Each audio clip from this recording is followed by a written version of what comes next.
Hello guys, once again, ito na naman po tayo. Super busy guys kasi bakasyon na sa school so madami ang customer. Galing sa promo din, ano, bakasyon season, madaming customer kaya ayan, mapapalaban na naman tayo sa hairstyle, makeup. Sa ngayon, ako'y magpipilik mata. Kaso na-cancel kaya bukas na lang. Kasi bigla siyang sinundo ng kanyang kaibigan. Kaya lang sabi ko, okay lang, walang problema. Bukas na lang. Sabi niya 10:30. Sabi ko, 10:30. Pero 11 pala ako dito pupunta bukas. Hay nako, maghintay na lang siya. O diba? Ayan.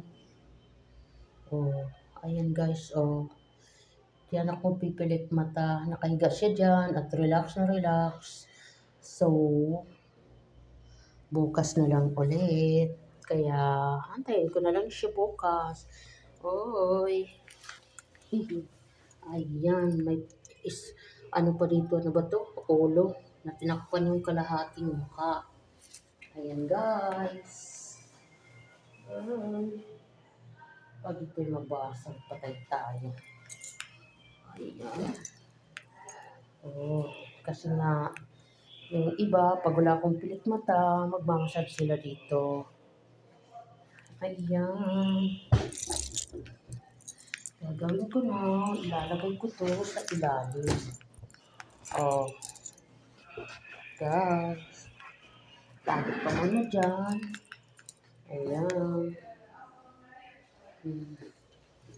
Kung bibit-bitin ko na to, kasi akin to.